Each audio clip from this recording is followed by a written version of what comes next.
Hey, what's up, guys? Tyler here with Secure Team. Well, today is a very exciting day. For around 5 years now, the Secure Team channel has had the pleasure of bringing you the alternative news of the day and attempted, at least, to answer some of the most pressing questions facing us as a community. The alien cover-up truly is the most fascinating and addictive subject matter you'll likely ever come across. And today, in continuance of that search for truth, it is with great honor that for the first time in the history of the channel, we hold an interview with a pioneer of the ufology movement whose work has spanned decades. Today, we welcome the man, the myth, the legend, Dr. Stephen Greer. Thank you. I'm very pleased to be with you. Well, thank you for taking the time out of your busy schedule, and I want to congratulate you on the release and success of your film Unacknowledged and the endless work that you've been putting in over the years. You're welcome. It's a labor of love, I assure you. It certainly is. Now, we don't have a whole lot of time today, so I want to make every minute count. We have a lot of questions that have been submitted by viewers. I have some of my own, and of course we want to talk about the new film. So I think the best way to start, and for those who may be new to the topic and your work, could you briefly tell the viewers a little bit about your background, what it was that originally drew you to this research and led to your founding of CSETI and the Disclosure Project? Well, I'm an emergency doctor, ER trauma. Before that, I was a meditation teacher, went all over the world teaching people Vedic Sanskrit meditation. And when I was a child, I had a sighting of one of these UFOs. It was about 1963, before any of you guys were alive. And it was a very clear day, crystal clear in North Carolina and Charlotte, where I grew up. And it ignited, it was so close and so clear. It's a seamless disc-shaped object, beautiful. And the boys and I who saw it, my twin sister remembers this as well, were struck that this was definitely nothing we had. And so it ignited an interest in this from childhood, actually. So in 1990, I started a project to make open contact with these civilizations as a diplomatic mission called the Center for the Study of Extraterrestrial Intelligence. It's now all under the umbrella of SiriusDisclosure.com, which I think is right here, you can see, and SIRIUS Disclosure.com. And SiriusDisclosure.com has within it the Disclosure Project and CSETI, and also the Orion Project, which is what we're looking into, the new energy systems. But what really got me fully involved is in 1990, after starting this project, we were out on a beach and actually had a contact event happen where we were able to vector in using the protocols that we have for ET craft on a beach in Florida. This made its way onto the front page of the Pensacola paper. And then within a month, the intelligence community, let's just call them the IC for short, various members from various three-letter agencies contacted me and said, first of all, what the fuck are you doing? Excuse my language, but that's literally what they said. And you know, who do you think you are? And I said, well, I'm just a doctor who is interested in contact with these civilizations, and we're going to do this, and there's nothing you can do about it. So the head of Army Intelligence got very angry at me. And this is when I began to realize that I'd hit a real nerve. So about a little over a year later, I was up in Washington being asked to brief the head of the CIA. And between 1992 and 1997, I realized that the president and the CIA director were being deliberately fooled on a lot of issues. And the biggest one is the UFO issue. They weren't getting the answers they were looking for. They were being lied to. There was a complete breakdown in our constitutional government. And I concluded that I was going to have to do something to fix this. So I started something called Project Starlight. Project Starlight was the early predecessor to the now known Global Disclosure Project movement. And this was when we were putting together briefings for the president, CIA director, members of Congress, et cetera, and so on. And so between 93 and 97, we held countless briefings in the U.S. and around the world, the UN Secretary General as well, Boutros Boutros-Ghali. And there was widespread support for ending the secrecy. However, the leaders didn't have you, and you'll see in the movie Unacknowledged, which has just come out this week, the leaders didn't have the courage to do it. And one of Bill Clinton's good friends came to my home and said, we're concerned he will end up like Jack Kennedy. And I thought he was joking. And he said, no, we're not joking. And, but we think you can do it. And I said, oh, well, you think I can do it because I'm not important and I'm expendable. If they kill me, it doesn't matter. And he looked me straight in the eye and he says, yes, you're expendable. So my joke is, in the inner circle of my followers, is that I'm the throwaway guy. I'm the guy, it doesn't matter if you give up your career, your life. So, you know, these cowards in Washington and the politicians and the lawyers and the fat cats and the global elites, who are all fascists, by the way, they don't want to rock the boat, because what I discovered was that a big part of the plan, there are two big agendas here. One is the false disclosure that's going on right now. And that's where people are putting out nonsensical information to scare people, to prepare the populace for interplanetary war. That's about 99%. That's 99% of ufology. I guarantee. 100%. I know it for a fact. So number two is they don't want people to know about these technologies because, hey, you know, if it's known how these UFOs are moving around, and they know, and people find out about zero-point energy and anti-gravity, they're not going to be happy spending thousands of dollars a year per household on heating oil and on gas and coal and destroying the biosphere. So they are trying to maintain the status quo of the global power elite. And that's really what it's about. And that is all based on the energy system we use and the infrastructure we have, which is from the 1800s, by the way. So when I discovered that, I didn't really understand until I began in the, I guess about 20 to 25 years ago, I began to connect these dots of why is this subject this secret? Why would they kill a president or Marilyn Monroe or threaten to kill me and have killed people on my team to keep this secret?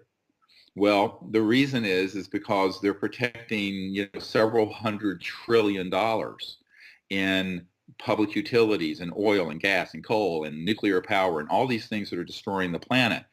And these people want to maintain their position on the top of that pyramid, where they're in control of the global economy and the systems that go with it. So it then made sense why it was secret. And actually, this was the first question the CIA director had for me. Why are they lying to me, the CIA director, and why are they lying to the president? And I said, well, sir, the reason they don't want you to know is that this president is disposed favorably to end the secrecy. But if he ends the secrecy, it throws a monkey wrench in their plans to squeeze as much out of the global economy as they can with the fossil fuel industries and the petrodollar system. And moreover, they have another plan, and that is they want to keep it secret until they can play the ultimate trump card, no pun intended, of a false alien invasion. And they've been getting their ducks in a row and building man-made UFOs for decades and staging things like abductions. By the way, I personally know many guys who've been on the squads who go around doing abductions. And of course, the ufologists, who for the most part, unfortunately, don't have any good sources in the intelligence community, think that these are being done by, quote, aliens. I go, yeah, they're aliens, but they're man-made aliens. And interestingly, we finally got one of these intelligence officers to go on the record in the film and in the book, Unacknowledged. And by the way, if you're interested in the subject, the book, which is this thing, this has about 10 times more information than the movie, which is now #1 on iTunes. So I concluded that we had to do something to get the word out. And when I realized that the cowards in Washington wouldn't do it, I said, well, We have to do it. So we did the Disclosure Project National Press Club event in 2001, and have been working, ardently ever since to build a community of people around the world of kind of grassroots. And this is why your group is so important to this process. Is that it's the people who are going to have to rise up and demand disclosure, and not only demand it, but do it. We got to do it. We got to be the folks who actually do it. So that's kind of that answer, believe it or not, to how all this has happened. That's what's brought us here to 2017. Right, right. So. Well, I don't pretend to, know half as much as you do. I don't have the experience. I was still in diapers when you were doing most of this stuff. But, like Yep. most of us out there, we're learning. We are trying to figure out the truth here. And in the 5 years that I've been running the channel, it's been an amazing thing to see the fact that we're reaching millions of people every week. We're getting 2,000 new subscribers a day, and a lot of these people are new to the subject. They have just become interested in it. And as you were talking earlier, I wanted to bring up that 2001 event. That was a very special year for you, because that was the date that you held the famous National Press Club event, the most watched National Press Club event ever, I might add, where you brought together what I could describe as a dream team of military, intelligence, government, corporate, scientific witnesses who, by all counts, blew the lid off of the alien cover-up. And I wanted to know if you could tell us what that day was like for you, how it was that you got these witnesses to come forward, all of which I'm sure were under an immense amount of pressure, and how you think that day changed the field of ufology as we know it, from mere folklore to a very real and confirmed phenomenon. Can you hear me?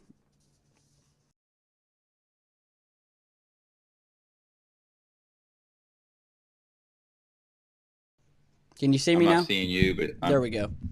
Well, I wasn't sure if you were having any connection issues. We're good. Okay. No, it was a power outage that interrupted the call. That's all. Okay. So we can continue. Okay. So we were speaking. So you were asking me what it was like, right? Was that day a triumph for you? And, did you experience, I guess you could say, blowback after that day from some dark places, if you will? Well, the 2001 event was a milestone, but it was really a mid-milestone between now and when I first started in the early 90s, in the sense that it was when we made the decision to bypass the government on this and do it ourselves as a people's initiative. And that was a turning point, because and let me tell you how we got there. That day was, of course, very stressful. As you know, the entire first hour of the National Press Club event was electronically jammed by the National Security Agency. No signal was allowed to leave the National Press Club building. Many people don't know that. That is a fact. They panicked when they saw, and I know that Bill Gates and Larry Ellison of Oracle and Bill Gates of Microsoft were watching. We used up what back then were called T1 lines, every T1 line in the city. And the number of people trying to watch it was enormous. So what they did is that they blocked the signals. And I had a security team that was out that previous night scoping out the building for me. I have a lot of volunteer special forces people who support this work. One reason I'm still alive. And those guys saw people up on the roof of the building putting up the electronics to jam the signal going out. So what happened is, about an hour later, it got back online, but then a lot of people had dropped off because they were waiting for an hour. The news media, there were 22 network media cameras there, and it was covered all over the world. But as you now know, if you looked at the movie Unacknowledged, and I gather you have, the big mainstream media have people in their national security reporters and military reporters whose job it is to to basically kill these sort of stories. So there were people in the intelligence community began calling all the major networks and saying, take this down. Now, I have contacts at CNN and ABC, who I don't want to name, who personally told me that happened. So it got taken down. Now, this is the beauty now of the internet. I mean, with things like this and Facebook and Twitter, there are things that didn't exist in 2001, that's 16 years ago, that exist today. But we were very vulnerable to this kind of media manipulation. But still, we estimate around the world, around 800 million people heard about it. That includes Pravda, the Chinese news agency, reported it. CNN International reported it extensively, but it got taken down off CNN domestic almost immediately. It was up very briefly. So what I learned from that is I was kind of beta testing the system, let's call it, to see what the intelligence community and corporations, the fascist corporations that control the media, what they would do when we pulled off an event like this. And we found out what they would do. And that is that system is completely embedded with the intelligence community. And now we have, in the movie Unacknowledged, a constitutional attorney, Daniel Sheehan, and an Air Force Office of Special Investigations senior officer who worked the UFO issue for 9 years as a counterintelligence disinformation agent, admitting that he carried, quote, bags of cash to the media.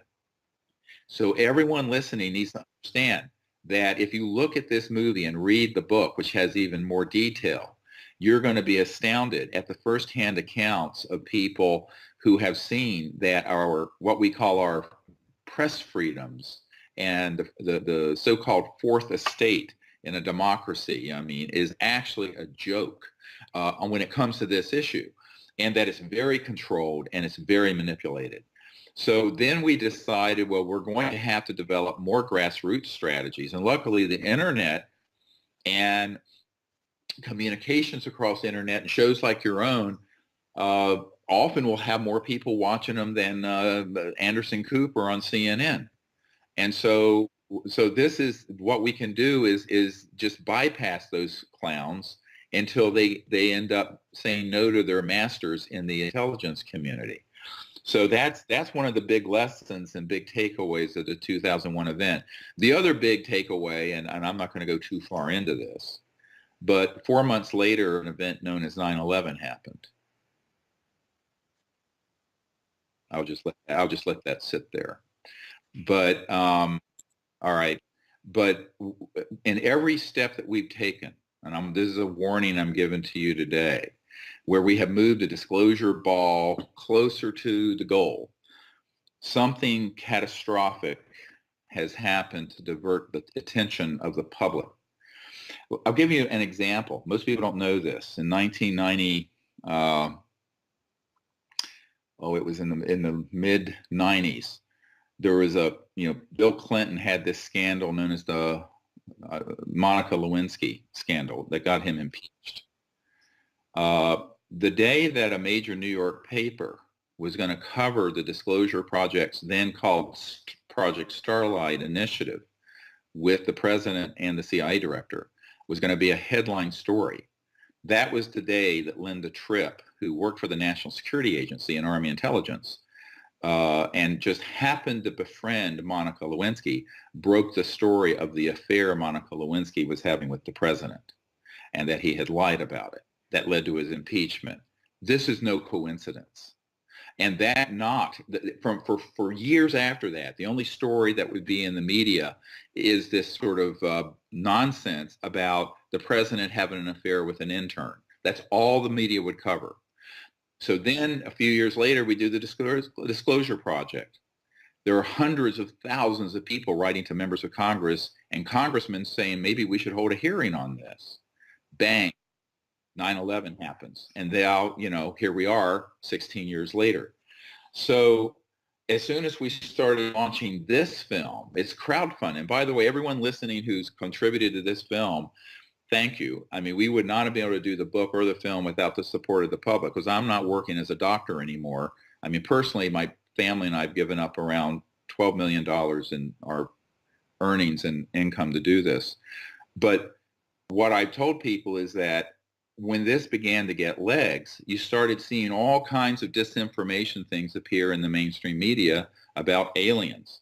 And then they started trotting out. One of my early students was a guy named Tom DeLong, a Blink 182. He started talking about evil aliens. It turns out he's being fed disinformation from a General McCaskill at the Wright-Patterson Air Force Base. This came out in the WikiLeaks hack of Hillary Clinton's campaign chairman. We start seeing all kinds of other things, like on Gaia TV, disinformation being put out there about alien slave ships and kidnappings and stuff.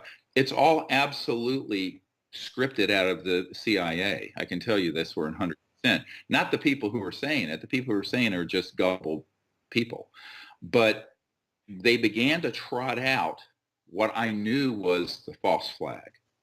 And one of the things we're talking about in the movie is, how do you get war going?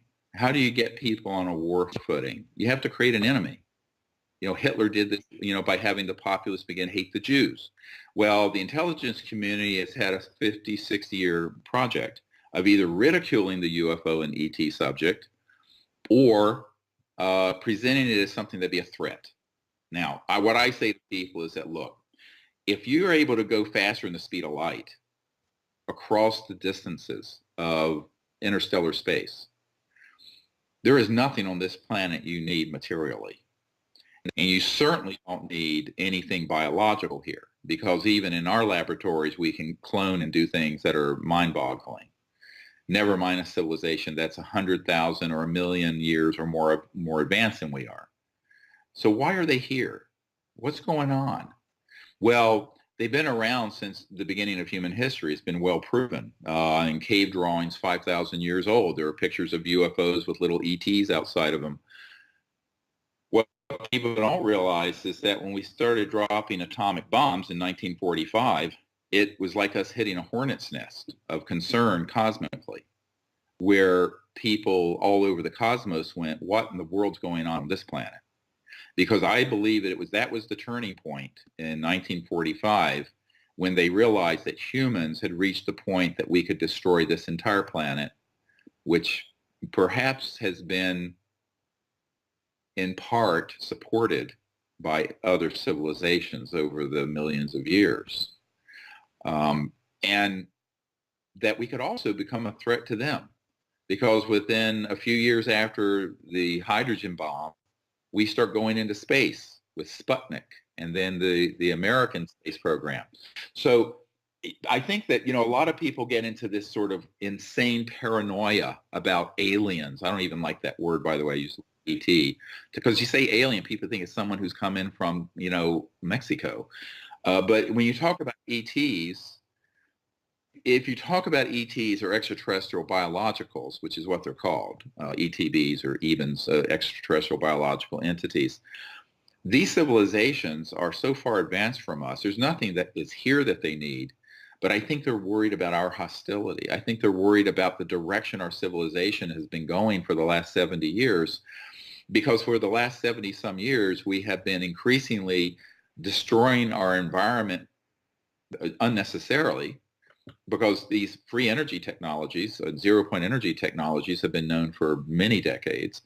And we have done things to proliferate not only poisonous weapons of mass destruction, but also huge arsenals, thousands of thermonuclear weapons that, if they were launched, would destroy all life on Earth. So I think that they have a deep concern about that, and I think they see the great promise humanity has, because, most humans, they just want to be happy and live their life and learn and grow and be creative. But you have a handful of sociopaths who actually are running the planet, and they're running the planet into the ground, and the ETs know this. Now, people say, well, why don't they just land on the White House lawn or something and fix it? I said, because that's not their job. It's our job. Humans have to fix this ourselves. And so the Disclosure Project and what we're doing with Unacknowledged, which comes from, by the way, people say, where'd you come up with this name? I said, well, it's the first word in a classification of your secure team 10. Okay, they have their own terms. They have for projects that are so deep black that nobody knows of them who isn't in them. Those are called unacknowledged special access projects, or USAP. And I learned this in the 90s. There are people on my team who are members of these unacknowledged special access projects.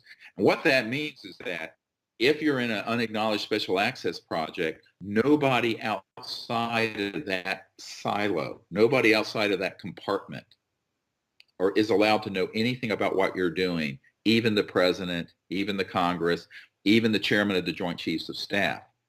And one of my military advisors was in one USAP, unacknowledged special access project, that had $3 billion they were spending. $3 billion. That was one, just one. Now, what the public doesn't understand is that, Donald Rumsfeld, the day before 9/11, said there's $2.3 trillion unaccounted for in the Department of Defense Pentagon budget. Now it's about $500 billion. And where's that money going? The president doesn't know. The Congress doesn't know. It's going into this stuff. It's going into unacknowledged special access projects, which are engaged in all kinds of criminal activities. And I think that this is, in fact, the largest organized crime syndicate in the world that is behind the secrecy of the UFO issue. And for that reason, taking that on is very risky, very difficult. But I concluded the only way to do it, since the leaders wouldn't do it, I said, well, if the people will lead, the leaders will have to follow eventually. So this is our upping the game to get the masses involved as on a grassroots level. And to be honest with you, when I started this effort, I was 34 years old. I'm going to be 62 next month. So, I went from having little infant children to having now 8 grandchildren working in this effort. And I think that we have to hand it off to folks like you and others pretty soon who are going to have to carry the ball. And to be honest with you, this is sort of an attempt to move this out into an audience where the people will understand the subject thoroughly. And the way the book and the film are done, it's written as if someone knows nothing about the subject. Right. And that's what I love about it. Give it to someone. Yeah, and it really wasn't, written for someone like you or me who've been studying this for years. It was really written, and the film was created, and the director, Michael Mazzola, and I did this very consciously, is that if you were to pop this, a DVD or a stream of this in a computer for someone who was reasonably open-minded but didn't really know anything about this subject, they go, wow, there is some really serious evidence here, because every single person in the book and in the film are military officers, intelligence officers, corporate people, government documents. It's all that material. So, and then the quotes that we use in it are from everyone from the other presidents on down, like Jimmy Carter, who saw one of these UFOs and ran on a campaign to end UFO secrecy in 1976, I'm sure before you were born. But he wasn't allowed to, because if you look at the movie, when he asked the outgoing CIA director, who was a member of this cabal, George Bush Sr., about this issue, George Bush Sr., the outgoing CIA director, said, we're not going to tell you anything. And so Jimmy Carter, just like President Clinton, was blocked access. And by the way, George W. Bush really wasn't informed about any of this. Dick Cheney ran all these USAPs for the Bush administration. So what you begin to realize is that we've had a complete breakdown in our constitutional form of government and freedoms, and this is a threat to our national security. I love the quote. One of the quotes that's in the movie and in the book is from the first CIA director. By the way, the CIA was formed right after Roswell happened and that crash. And the CIA grew out of the OSS during World War II. But the first CIA director was an admiral named Roscoe Hillenkoetter. And in early 60s, he wrote a letter to Congress that was in the New York Times that said, and meant several things, that the issue is very serious and that the secrecy about the UFO issue is a threat to the national security. He did not say the UFOs were a threat to the national security. He said the secrecy. Now, Eisenhower, just before him, as Eisenhower was leaving office, said the same thing when he said, beware the military-industrial complex. He did not refer to UFOs per se, but this is what he was talking about. Because it was on Eisenhower's watch between 1953 and 61, before Jack Kennedy became president, that this whole thing went off the rails, that these unacknowledged special access projects came about. And as we say, the rest is history. So, we're 60 some years into a period in our history of our government where we have had just absolutely out of control illegal projects handling this, and they've made a bloody mess of it. But the reason behind it are twofold. They want to keep the technologies away from the public. So you and I are, oh, gee, this is so high tech, we're using the internet. Well, it's being run off a fossil fuel power grid from the 1800s. Your car is 1888 Mercedes internal combustion engine. All right. The jet you fly on is from the 1930s and 40s. Rockets are from Werner von Braun from 1942, 43. So what are we doing here? I mean, the whole planet is sort of retarded 100 years from where it should be. I mean, we're completely backward. We should have free energy and anti-gravity. All this stuff should have been out around the time I was born. So does this free energy tech, and I want to touch on a few things. Well, actually, first of all, I'd like to agree with you that I also thought it very strange when Tom DeLonge suddenly appeared in the mainstream media and is now being hailed, as the UFO researcher of the year, is being given awards, and, people are suddenly emailing me asking about him. And I said, look, I agree. There's a lot of fear mongering. Yeah, but I don't think he's conscious. Here's how slick the intelligence community is. They will recruit someone like him to reach millennials or X generation folks who is being used. I think Tom has stayed here at my home. I know him very well. I think he's being used by the intelligence community. That has happened over and over again. There are many people that I have introduced to this subject that they then see there's an opportunity to provide disinformation to the public through them, and they start getting fed disinformation. Now people say, well, how are you not being fed disinformation? I said, well, it's been tried, but I have very good methods and sources. So for example, when Richard Doty talks about the U.S. government staging abductions. I was just about to ask you about him. Yeah, they just said, oh, he's the only one who said that. I said, no, he's not. He's the only one willing to go on camera saying it. So when I put out something, if you see someone on camera in my book, there are probably 10 or 20 people that don't know each other who have corroborated the same data point, who have corroborated the same information. And that's what I try to stick with. I try to stick with highly corroborated information. And you really have to be careful when you're dealing with the intelligence community, military, because you never know when someone's a Trojan horse trying to bring in false information. So the only way I can do that is to fact check it, number one. I mean, God gave us a brain. We can use it, right? And number two, we have to have multiple points of corroboration.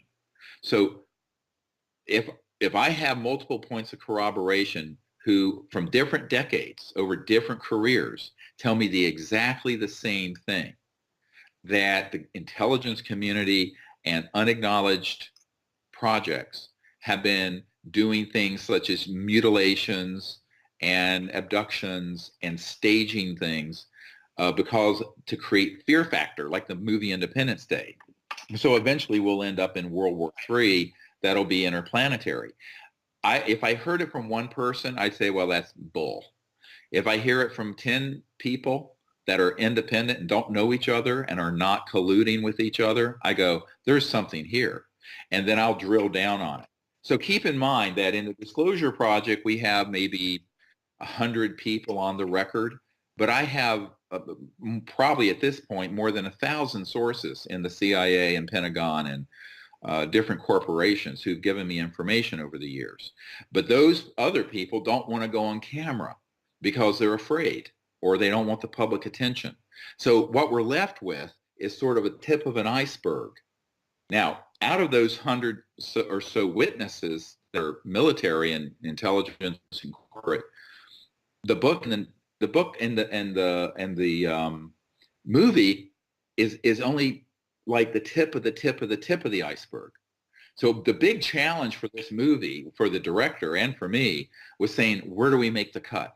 Because we have, in my archive, I have thousands of pages of transcripts of these sort of people, thousands of pages of government documents. After I met with the CIA director, I got box loads of documents on this. This is where some of the documents that you see I got. Now, some of them aren't that I've gotten are from sources inside the agency or inside the National Security Agency or some other three-letter agency like the National Reconnaissance Office that aren't declassified. And people say, well, if they're not declassified, it's illegal for you to put them out. I said, no, it's not. And here's why. Anyone listening right now, if you have been or are in a project connecting to this subject, you can come to me and we can put your information out and you cannot be prosecuted. And the reason you can't be prosecuted is that I can prove in a court of law, and I have one of the biggest legal teams in the world that defend our constitutional freedoms, who came to the premiere of Unacknowledged, who was offered to help us. It's a huge group that deals with constitutional freedoms. And we can prove in a court of law that these projects are illegal. And because the projects are illegal, they can enforce the National Security Act against whistleblowers. So anyone listening, who has a document, an object, part of an ET craft, a testimony, you're free to speak with impunity. And the proof of it is that all these military people who've spoken on the record, none of them have been harassed. Not any of them. Not a single one. That's surprising. No. Yeah. Well, they can't. Because if that happened, I told them, you report that to me, and we're going to go after whoever does it like you can't believe. Whoever does that is going to be in more trouble than you can imagine. I said, make my day and hit me with a legal case, because then we'll make a real public disclosure of it, because subpoenas are then going to go from my legal team to the head of intelligence for the Joint Chiefs of Staff and the CIA director I briefed and the head of the Defense Intelligence Agency and members of the Senate Intelligence Committee, all of whom I've met with personally and all of whom have been lied to. And so that would prove the illegality, the unconstitutionality of these covert programs. Right. And at that point, exposed. So they don't want to create a legal case, trust me. So this is why I tell people, I said, make my day. I hate to sound like Clint Eastwood, but, make my day and bring a legal case against me or one of my witnesses, and you're going to see what happens. Well, because we're standing on very firm legal ground. Yeah. Well, I think a lot of people are wondering, and I've been asked this by viewers, is how is it that Dr. Greer is he's still breathing right now with everything that he has, all the information he knows. It's obvious, and your new film, devastatingly proves that the alien phenomenon is real. What would you say to the viewers out there who are new to this topic would be the best, I guess your favorite case, or maybe the best single piece of evidence that you can think of that proves that this phenomenon is real? And what would you say to them about deciphering the fear-mongering and the disinformation out there? What are steps they can take to find out the real truth, as you have? Well, I think there's no one single case. There's so many excellent ones that stand out. In terms of scientific evidence and corroboration, perhaps one of the very best cases would be the Japan Airlines case that's in the movie and more extensively in the book, where a Japanese 747 flying the polar route encountered one of these massive objects that was several times the size of a 747, and the pilot signaled to it and it signaled back, and then it started moving. It was like the shape of a walnut with lights going around it. massive object. And I think this was in 1986 or something like that, during the Reagan years. And the main investigator at the FAA, the third highest ranking person at the FAA, became a whistleblower. And people don't realize that not only did he provide testimony, but we got the report from the pilots, we got the radar, we got the original digital radar tapes. The CIA thought they confiscated them. This man, when he retired, had retained the originals in his office, took them with him, and I now have them. So this is dispositive proof of the object and of the witnesses on the ground at radar stations, in the air with onboard radar, and a high government official confirming it, and confirming how the cover-up happened, where there was a meeting and there were 3 people from the CIA, 3 from the FBI, and 3 from Ronald Reagan's Scientific Advisory Committee, who came to a meeting at the head of the FAA's office where this man presented all the evidence. And they were told, we're confiscating all this evidence. You are never to speak of this again. And this meeting never happened. Well, it turns out this man did speak about it years later as a Disclosure Project witnesses, but also brought with him the originals, because the CIA actually got copies. We got the originals. And I have many cases like that. So when you read the book and you see the rich detail of it and also look at the film, just remember there's a huge story behind every one of these. Another amazing case, which is mentioned very briefly in the book, in the film, is the little ET body. It appears to be extraterrestrial body, the Atacama body that we did the genetic research on at Stanford University.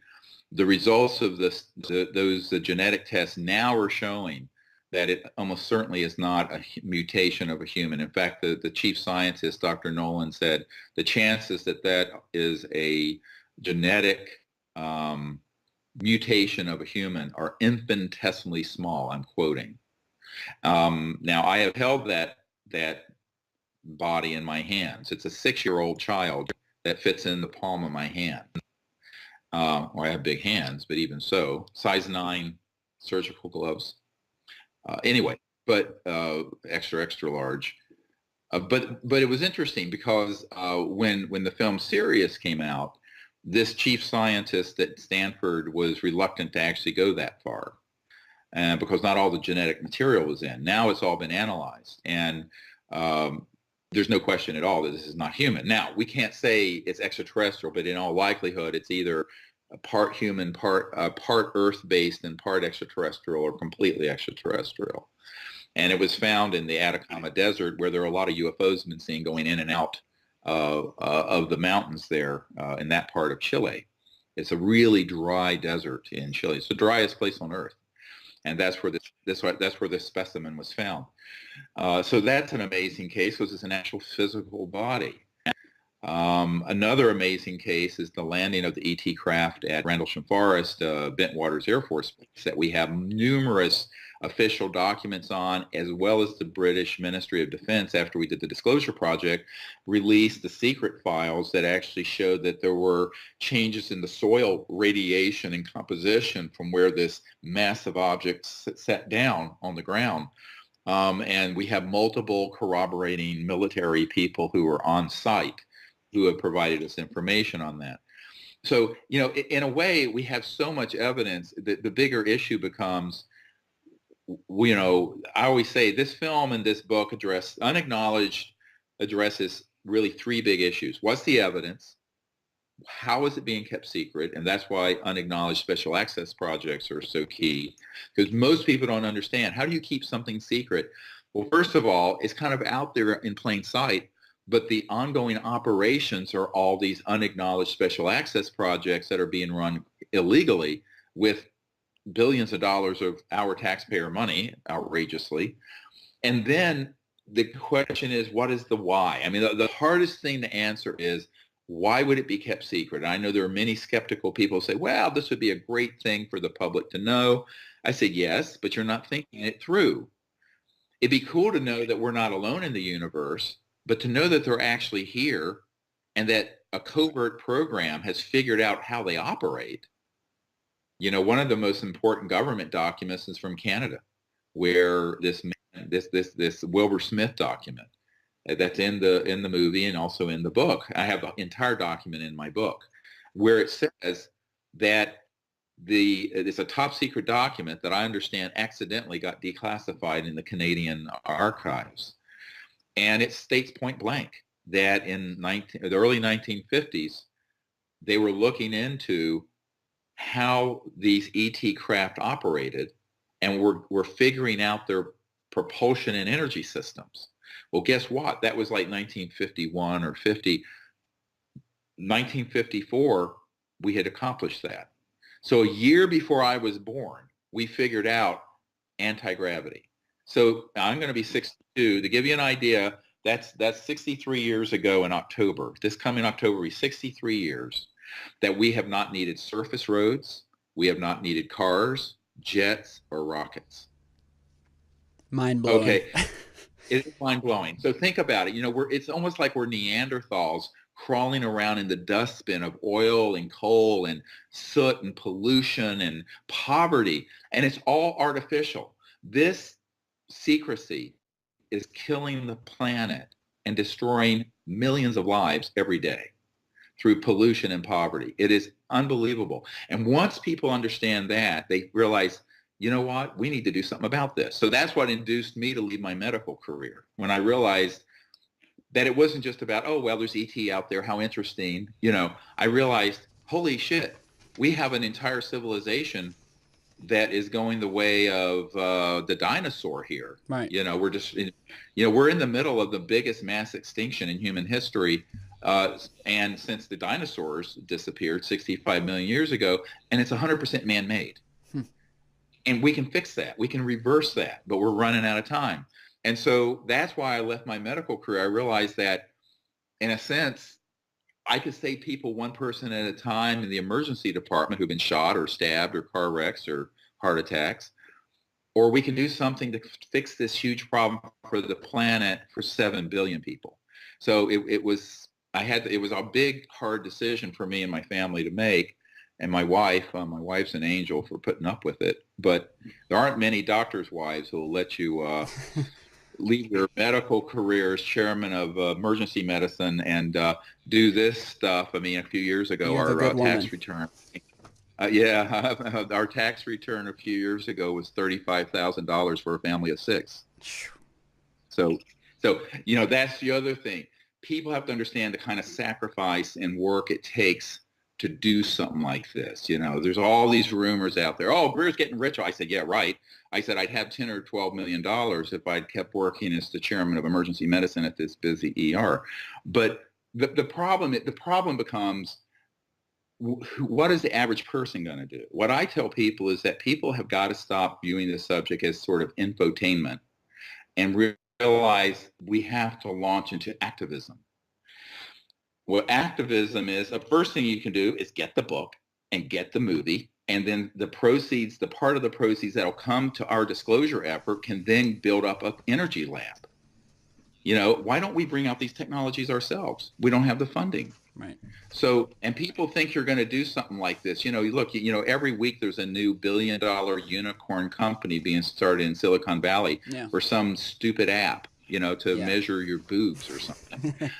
This is something that if we had just a little bit of funding, and by a little bit, I mean in the terms of research and development funding, we could have a laboratory stood up and probably in a year to 2 years have a free energy device out for the public that would get us off oil. Now, you would think that some very wealthy people would want to do that, but they don't want to be put in the crosshairs of funding it by themselves. But 1 million people listening to your show, each going to SeriousDisclosure.com and putting in $5 or $10 in donations, that would do it. And so the question becomes, why isn't that happening? And I think it's because people don't understand that what we're trying to do isn't just disclosing that the ETs are here. We're trying to build the foundation for bringing out the new civilization that can be built on that disclosure. Right. That is a big distinction. And that's really what we're trying to do. Right. Because, more than half the public already believe that UFOs are real and the government's hiding something. But what I'm trying to do is to explain to the public, how it's being kept secret and why. And when people understand the why, then they're going to go, wow, if we could organize ourselves and create a movement that was supported properly with enough research and development, we'd be able to bring these technologies out and just bypass Lockheed Right. Martin and bypass the CIA and bypass the government. And that's something I've been asking for a number of years.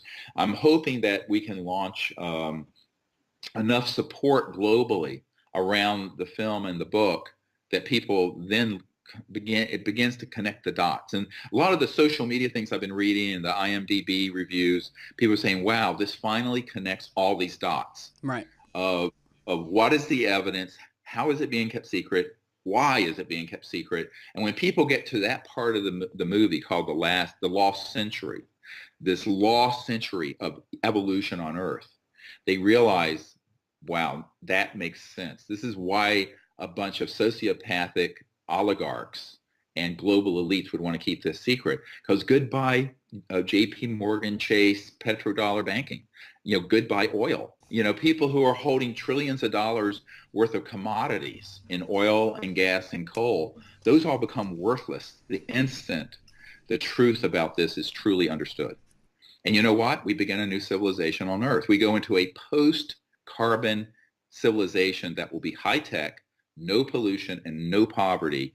Average work week will drop to 10 to 15 hours a week, maybe at the most 20. And we'll have a civilization of unbelievable abundance.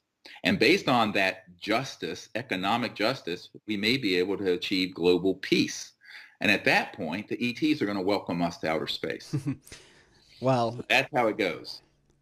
it's obvious, I think, to anybody who looks at the evidence that we are being visited. I think that humans, as we are at the moment, are a massive threat to ourselves. And, I'd like to ask, do you think we'll see disclosure in your lifetime? And do you think it'll be left up to the government to sort of drip feed us the truth? Or is it going to be left up to activists like you and I to grind it out and just kind of, blow the lid off this thing piece by piece? No, it's in our hands. And I'll tell you why. I was going to give up on all this in 1994 when myself and other members of my team were being targeted for assassination. And as you probably know, I almost died of metastatic malignant melanoma, and two other members of my team had suspicious electronically induced cancers around the same time. And I had a guy from the CIA come and say, you can't give up because somebody on the outside, which would be me, needs to do this because no one on the inside wants to take the risk. And those people who have tried to defect, who are in the ruling committee, like CI Director Bill Colby, who was an old CI director who was going to give us one of these free energy devices and funding, about, some, not a lot, but about $50 million in seed funding to get it out to the world. It would have started a global effort of disseminating the technology. He was assassinated the week that he was to meet with a member of my board and was found floating down the Potomac River. Now, his family thinks he committed suicide or it was an accident. It was neither. His best friend, a colonel, came to the funeral of one of my best friends who was killed, who was helping me in those days, and said, look, we can't look back. This is in our hands. We're the ones that have to carry this. So the big mistake that people make in the smartphone and internet world is that they live vicariously. They're living passively through a two-dimensional screen. People need to get out there and do the hard work. And I know that sounds terribly anachronistic and old-fashioned, but the truth is that if we come together as a people, we can do it. So the first step, we have to get educated, we have to get organized, we have to get funded, because you're not going to start a high-tech research and development lab with a few $1,000s. You need several tens of millions of dollars to do that. Go ask any scientist or research team. I mean, hell, every little pill you take as a pharmaceutical costs upwards of $1 billion to develop and get through the system. So the government's not going to fund that. The corporations that are feeding off the system aren't going to fund it. We individuals, however, can. So I think it's up to us. I think this is the big experiment in democracy that's happening. Are we going to sit by passively and wait for the government to do it, or are we going to make it happen? Now, when we reach a certain point, and we're hoping Unacknowledged becomes this tipping point, officialdom will have to respond. Right. They'll have to, because there'll be too many people who say, what the hell is going on? However, at that point, you have to be careful, because that's when they may hit the button and launch the false flag. And the false flag would be like, gee, Saddam Hussein has weapons of mass destruction. Let's spend $1 trillion and kill hundreds of thousands of Iraqis and thousands of our own sons and daughters going into Iraq, when it was totally a hoax. Right. Or Vietnam. In my generation, 58,000 Americans killed and millions of Southeast Asians. Gulf of Tonkin. You know how that, the Gulf of Tonkin. Most people don't know their history, but we actually staged and hoaxed and exaggerated an attack on our naval vessels in the Gulf of Tonkin, which caused such an outcry in the U.S. population and in Congress that President Johnson was virtually forced to expand exponentially the Vietnam War, which was a catastrophe. So we have to be alert. The public, this book and also the film is sort of like a cosmic Paul Revere warning people, not only is this true, but here's something coming that they're planning. Now, I have personally met with people who will not go on the record. And I will tell you one of the most astonishing things that happened. In 1997, we had a closed briefing for members of Congress in Washington that I headed up and organized. One of the witnesses who was to speak to the members of Congress the following night after we gathered was a man who had worked for multiple agencies, three-letter agencies, senior, who had been part of the what's called false indications and warnings, or false flag operations related to UFOs. Doty in the book, in the movie and in the book, acknowledges its existence, but then backs off and says, I can't talk about that. It's too secret. It's too secret. You can see the panic in his eyes. Now, the way I asked that question was that I used the correct military parlance, language, lexicon. And I said, are you aware of the deceptive indications and warnings related to this issue, which is a false flag? Pop culture would be false flag. Now, I've spent 25 years learning how to do military and intelligence speak on this. And so he knew I knew what I was talking about. But the reason I asked that question was because multiple people in the intelligence community and the military unacknowledged world have told me personally that there is such a plan. And this one man who was at the 1997 briefing said, we can hit a button and we can launch events that everyone on planet Earth will think is an alien attack, like Independence Day.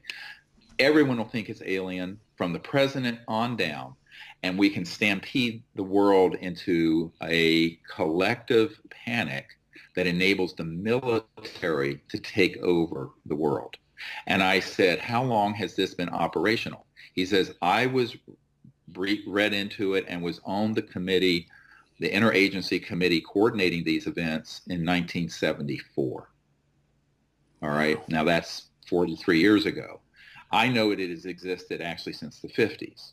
So the false information that, you know, if you have trillions of dollars at your disposal and these kind of technologies where you're actually manufacturing man-made UFOs, okay, so there are ET ones and there are man-made ones. And nobody, almost no one in the UFO subculture is asking which was which. Right. All right, except us. And I'm pointing out to people that the only thing more outrageous than covering up the presence of the ETs is covering up the fact that we have built and have operational these sorts of anti-gravity crap that zip around our skies and go part way out into space, not too far, not as far as the lunatic fringe would claim. And because the ETs won't let us go out very far, because we're viewed as a bunch of savages blowing each other up. And we are. Frankly. So they are in space and they are in control of what we are doing in it. No, they're not in control. There's sort of a prime directive. Right. One of them is you don't interfere with the society too much. The other is that no civilization is allowed to go too far out of its orbit until it becomes peaceful. And if it does, try to, it's tossed back like a bad penny. Right. The reason for that is that there are entire planets out there that have never had a war on that planet and don't understand the concept of murder. Now, because we're part monkeys, monkeys organize into troops that do kill each other. And we're 98% identical to chimpanzees and great apes who do engage in murder. We have this sort of predilection towards resolving big conflicts by killing each other. Right. But there are species out there that do not. And so you can see how an unenlightened and uncivilized species like our own that has not yet learned to live in peace and resolve our differences peacefully would be viewed as a threat. And we are. I'm just telling you flat out, that's how we're viewed. Are we in contact? Now, they also see the beauty. Yes, we are. Well, my team is, my group is. And as you know from the CE5 initiative, and that's it. Here's a little sneak preview. The next big film is going to be called Close Encounters of the Fifth Kind. Wow. That's the one that'll everyone. Because the most important photograph ever taken in this subject is not of a UFO. It's of a transdimensional interstellar being that visited us from the Andromeda Galaxy that's on our website in Joshua Tree National Park a few years ago, floating right outside the chairs of our circle. It's on our website. Anyone who wants to see it, go see it. SiriusDisclosure.com, SIRIUS disclosure.com. It's this. So, what I tell people is that this is we don't have time today to go into all of this, right. But it's going to take full circle. The Disclosure Project and the Zero Point Energy New Energy effort was something that I fell into accidentally. My real passion is interstellar contact and what the technologies are that allow for interstellar communication and interstellar travel. I call it TDIS, Trans-Dimensional Interstellar. So that's going to be really the focus of the next film. This one is something that would bring everyone up to speed so they at least understand the what and the how and the why. Mm-hmm. What the evidence is, how it's kept secret, and why it's kept secret. The next one's going to be, now let's look at what we can really do that's fun. We can bring out these technologies and begin a new civilization. That doesn't answer the larger question. How do we develop the relationship between humans and human consciousness and these extraterrestrial civilizations and their consciousness? And how do we then become an interplanetary civilization? Now, this is a question that should have been asked and answered in the 40s and 50s. Right. If we had had wise people and not sociopathic warmongers like Douglas MacArthur running this project, this covert program. There's a quote in the film where it says, the next war will be interplanetary. It was said 4 months after I was born in October of 1955. General Douglas MacArthur stated this as a matter of fact. And that is the game plan they've been playing ever since. And so the UFO subculture, including people like Tom DeLonge and all these people appearing on Gaia TV and what have you, are people who are taking disinformation that is scripted by the intelligence community, designed to scare the shit out of people. Excuse my French, but we're not on broadcast TV here. And that has been designed for one purpose, for people to be afraid of aliens. So I don't like the word alien. It has a spooky title to it. I like the word Well, have you attempted to try to talk to Mr. DeLonge and these other people on Gaia and let them know what the deal is? Oh, they absolutely know what our view is. I'm not a shy person. Right. And for people who want to hear more of this, if you're going to be at Contact in the Desert in Joshua Tree, California, I'm going to be doing a 2-hour workshop there on May, forget what it is, 20th, 21st. And then we're going to do a 4-hour event out under the stars that night. And all that information is on my website. You might want to put it up for your folks to see. So that's going on in, just a few days, a week and a half. I'm going to address this, in very great detail. We're going to have a screening of Unacknowledged first that morning, Saturday. I don't have a calendar here with me, but it looks like it's Saturday the 20th, and then that at 12:20 on Saturday the 20th, I'm going to do a 2-hour exposition of all of this that will go deeper than the movie goes into how this operates. Right. And a lot of these figures that you're asking about will be at that conference, so they can learn or not learn. I don't really. Here's the other thing: I don't care about whether something is popular. I care if something is true. Right. Now, sometimes some truths are popular, but there's some very unpopular truths about this. And a lot of people don't like it when I point out the fact that much of the information people find on the internet and in other movies and books on the subject is actually disinformation masquerading as information. Now, most of the people, let me say this in everyone's defense, most of the people who are purveyors of disinformation don't know that they are. Right. Because the best disinformation is proffered sincerely. The person sincerely believes what they're saying. And in the case of General McCaskill feeding all this stuff to Tom DeLonge, he thinks McCaskill, I'm sure they were very skilled in psychological techniques, gained his trust, et cetera, and so on. The same is true of people like Bill Tompkin and others. So I think people like that sincerely believe what they're saying. They just don't understand that there has been this 60-some year agenda to create fear, and the fear factor, let's call it this fear factor of all things alien, is the foundation for the big agenda of who do we go out into space with and fight. Because as one of my military advisors said, if peace were to break out on Earth and in space, it'd be a disaster for the military-industrial complex. How are you going to justify trillions of dollars a year being spent if there's nobody to fight? Right. There's no big enemies. And we always need someone to fight. This is Obama's CIA director publicly stated, Leon Panetta, that we provided a briefing to, that we were spending $110 billion a year chasing 70 al-Qaeda members in the desert in Afghanistan, 7-0. So at a certain point, you have to step back and go, wait a minute, who's benefiting from this nonsense? The military, industrial, intelligence, corporate complex. And it's one of the biggest industries on earth. And keeping this secret benefits their fellow board members at oil, companies and public utilities and coal and what have you. So I tell people that, big money, we're not talking billions, we're talking trillions. Right. Trillions is where it's at, man. And, and no one notices anything that doesn't have the T word in it.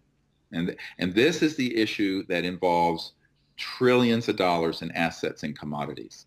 And believe me, if the UFO issue gets disclosed, honestly, people are going to understand this. And so the question in my mind is that will they set up a false flag diversion about the time the public begins to understand what's going on? This is what we have to be vigilant. All of us, you, me, all of your listeners, to be very vigilant for that. Because look what happened after the National Press Club event in 2001. A few months later, we have 9/11. Right.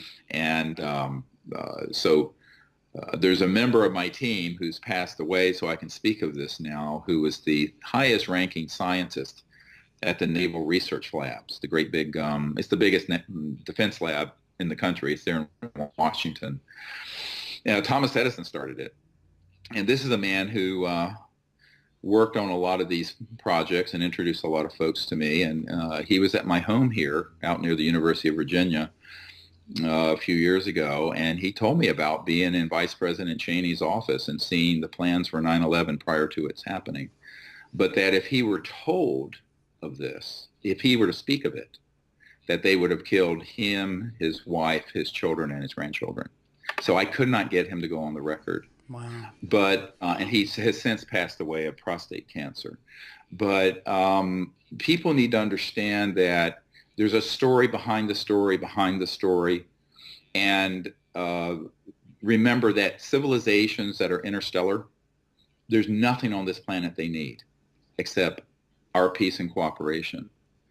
And people who want to create fear and a warmongering drumbeat of horrifying images and narratives, they're maybe very sincere in what they're saying, but they're sincerely wrong.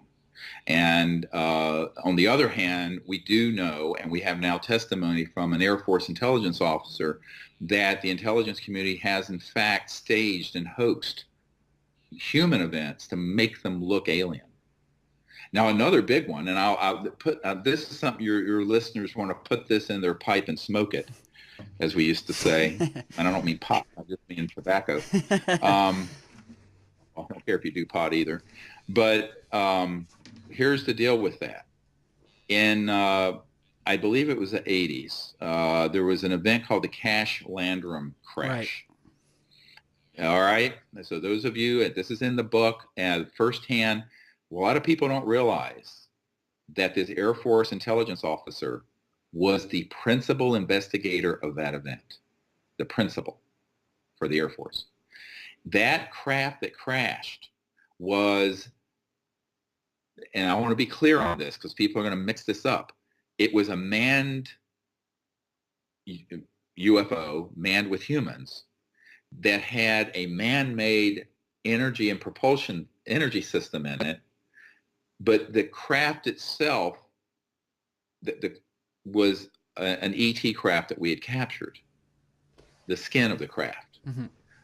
But the propulsion system was, they couldn't get the ET energy propulsion system to work properly, so they put in a man-made one that was nuclear. It had a malfunction and a filtering problem, and it had a breach, and it started spewing. It was crashing. Went over this area, I believe outside Houston, mm-hmm. Texas, and it was spewing radioactive material. And these women and other people were very severely radiated. Now, that was, they were happy for the UFO subculture to think that was an ET craft that crashed. In reality, it was a manned by U.S. Air Force personnel craft that crashed using a man-made energy and propulsion system, but the airform, let's call it, the craft itself, but not the energy system, was apparently of ET origin that they were trying to get to work. And they had malfunction. And that's why when it was going down, it was accompanied by military helicopters, right, as it was going down. Now, those people were never compensated for their injuries. And when they tried to get compensated by the government, this is an unacknowledged project, right, said, no such project exists. We don't owe you anything. So these poor people suffered serious radiation poisoning. And now we have an Air Force insider who was the principal investigator of the crash on the record, on videotape, admitting that the government was liable for that. Wow. All right. If there are any lawyers listening, here is a $1 billion injury suit against the government that would blow disclosure wide open, what I've just said. See, everyone has to connect the dots here. It's an amazing revelation. It's a huge, okay, so the whole movie is chock full of this. The book has 10 times more. Now, I understand 90% of people don't read anymore if it's not 142 characters on Twitter or on BoobTube. I'm sorry, YouTube. Was it BoobTube or YouTube? It's YouTube. I'm just kidding. I have my own radio show with my scathing commentary on our culture and our technology. But if for people who read, and there are some people who still read, I think it's very important to get the book or the ebook. It's an ebook also, and drill down on these cases because the detail is so rich. And when you begin to meditate or contemplate, what's the implication of what this testimony is? First of all, we do have hybrid craft that we've been working on that are part ET that we've captured and part man-made. We do have man-made UFOs as well that are anti-gravity. We have fully ET craft that we've captured and killed the ETs. They're all in morgues. I have a man on my team who used to be in one of the underground morgues where all these ET bodies are stored, or many of them are stored near Fort Huachuca underground, or Army Intelligence Headquarters in Arizona. But in many cases, there are UFO events that happen that are completely man-made that people take to be alien. Right. So now there are other things that are purely ET. But if you don't have this ability to distinguish between the two, if you're not even asking that question, you're going to get fooled 90% of the time. I think there's an important distinction to be made. Yeah, it's a huge distinction. And then from there, you begin to realize, wow, if we have these sort of technologies, it is true that they could stage something that to almost everyone would look like a UFO attack, an ET. Well, it would be a UFO because it's an unidentified object to most people, but it's not ET. It's man-made. And they could just make this look like a disaster that was alien, when in reality it's being done, organized from an underground base by a bunch of humans used to stampede people with a false flag into World War III. So I think we have to be very careful. And that's really, on the one hand, I tell people this is the choice. This is the title of my presentation at Joshua Tree next weekend on the 21st and 20th, is our choice is changing the direction we're on and establishing thousands of years of an abundant, peaceful civilization that's interplanetary, or staying on the path we're on now, which is cataclysmic and a disaster. And this is, you know who's going to make that choice? You and me and the public. Because if we're sheeple, if we're these sort of like blind people following all the warmongers and fearmongers, like we blindly stumbled into Iraq, and now we have ISIS, we're going to keep making this mistake. And it's time for the human race to wake up. And that's really, this is a call to action for that to happen. Well, Doctor, I wish we had more time today, but I want to thank you for coming on Secure Team and being our very first interview. And I want everyone out there to check out Dr. Greer's amazing film, Unacknowledged. Get the book, get the film. I will put all the links to his website and his past films down in the video description. Dr. Greer, I do hope that you will be back with us soon. Well, thanks. Yeah, let's do it again. After I get back from this trip, we could maybe do it again. You know, the rental of the film will be out May 23rd for people who don't want to have to buy it.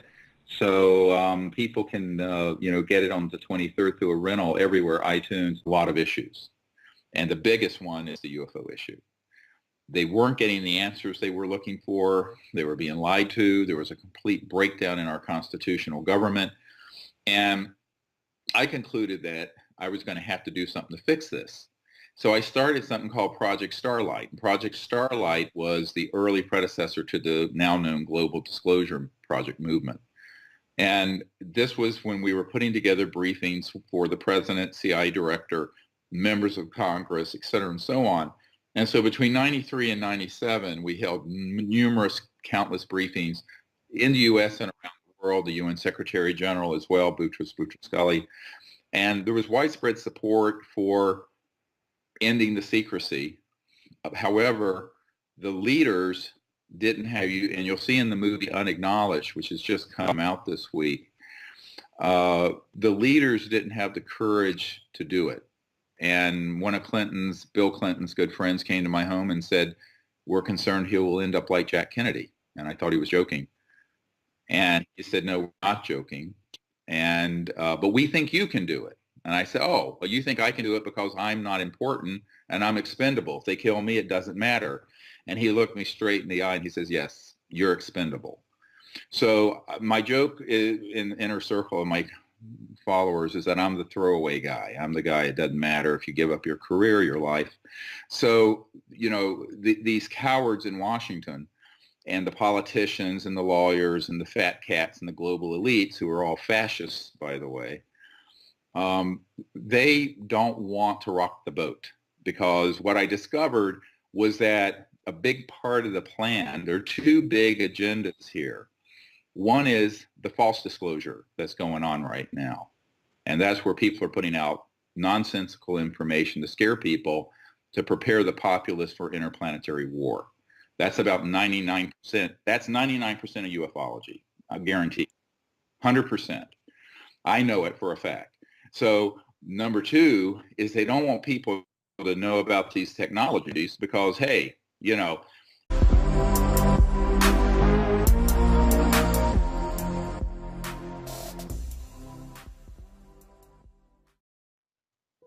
Hey, what's up, guys? Tyler here with Secure Team. Well, today is a very exciting day. For around 5 years now, the Secure Team channel has had the pleasure of bringing you the alternative news of the day and attempted, at least, to answer some of the most pressing questions facing us as a community. The alien cover-up truly is the most fascinating and addictive subject matter you'll likely ever come across. And today, in continuance of that search for truth, it is with great honor that for the first time in the history of the channel, we hold an interview with a pioneer of the ufology movement whose work has spanned decades. Today, we welcome the man, the myth, the legend, Dr. Stephen Greer. Thank you. I'm very pleased to be with you. Well, thank you for taking the time out of your busy schedule, and I want to congratulate you on the release and success of your film Unacknowledged and the endless work that you've been putting in over the years. You're welcome. It's a labor of love, I assure you. It certainly is. Now, we don't have a whole lot of time today, so I want to make every minute count. We have a lot of questions that have been submitted by viewers. I have some of my own, and of course, we want to talk about the new film. So I think the best way to start, and for those who may be new to the topic and your work, could you briefly tell the viewers a little bit about your background, what it was that originally drew you to this research and led to your founding of CSETI and the Disclosure Project? Well, I'm an emergency doctor, ER trauma. Before that, I was a meditation teacher and went all over the world teaching people Vedic Sanskrit meditation.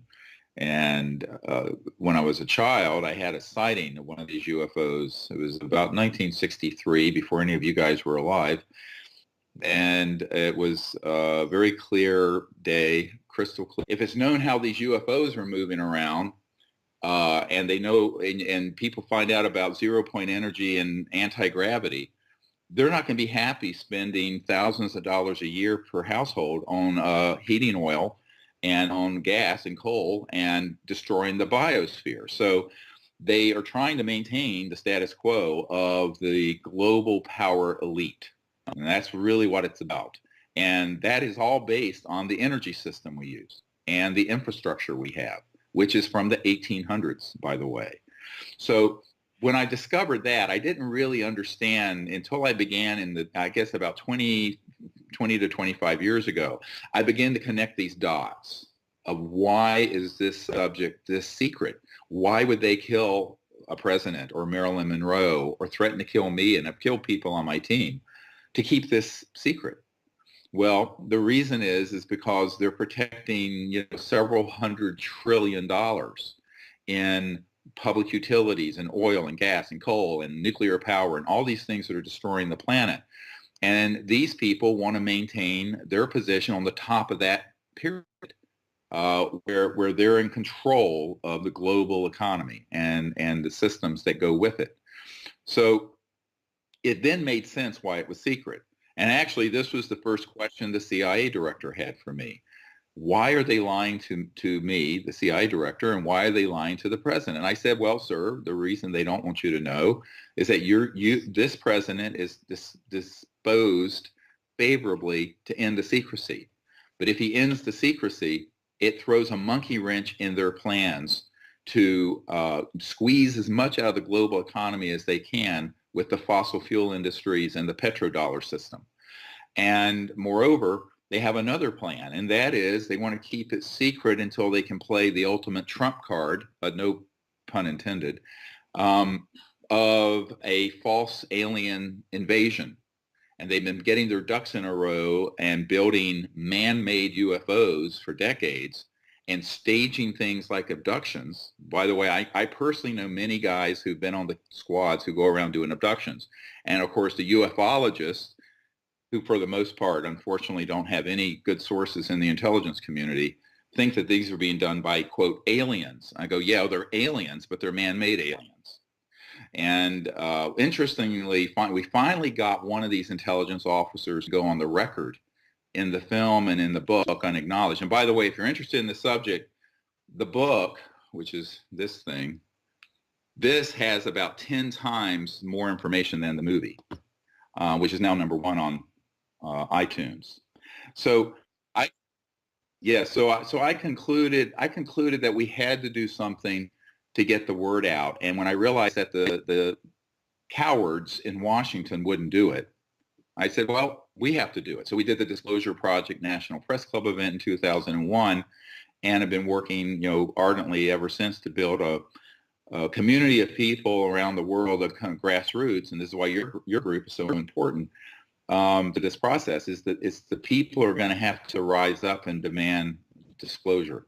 And not only demand it, but do it. We got to do it. We got to be the folks who actually do it.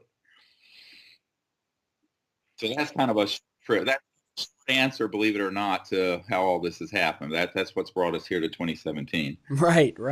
So. Well, I don't pretend to, know half as much as you do. I don't have the experience. I was still in diapers when you were doing most of this stuff. But, Yep. Most of us out there, we're learning. We are trying to figure out the truth here. And in the 5 years that I've been running the channel, it's been an amazing thing to see the fact that we're reaching millions of people every week. We're getting 2,000 new subscribers a day, and a lot of these people are new to the subject. They have just become interested in it. And as you were talking earlier, I wanted to bring up that 2001 event. That was a very special year for you because that was the date that you held the famous National Press Club event, the most watched National Press Club event ever, I might add, where you brought together in North Carolina and Charlotte, where I grew up. And it ignited, it was so close and so clear. It's a seamless disc-shaped object, beautiful. And the boys and I who saw it, my twin sister remembers this as well, were struck that this was definitely nothing we had. And so it ignited an interest in this from childhood, actually. So in 1990, I started a project to make open contact with these civilizations as a diplomatic mission called the Center for the Study of Extraterrestrial Intelligence. It's now all under the umbrella of SiriusDisclosure.com, which I think is right here, you can see, and SIRIUS Disclosure.com. And SiriusDisclosure.com has within it the Disclosure Project and Study, and also the Orion Project, which is what we're looking into, the new energy systems. But what really got me fully involved is in 1990, after starting this project, we were out on a beach and actually had a contact event happen where we were able to vector in using the protocols that we have for ET craft on a beach in Florida. This made its way onto the front page of the Pensacola paper.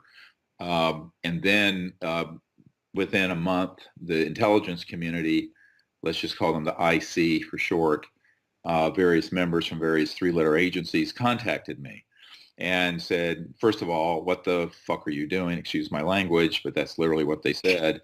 And who do you think you are? And I said, well, I'm just a doctor who is interested in contact with these civilizations, and we're going to do this, and there's nothing you can do about it. So the head of Army Intelligence got very angry at me. And this is when I began to realize that I'd hit a real nerve. So about a little over a year later, I was up in Washington being asked to brief the head of the CIA. And between 1992 and 1997, I realized that the president and the CIA director were being deliberately fooled on a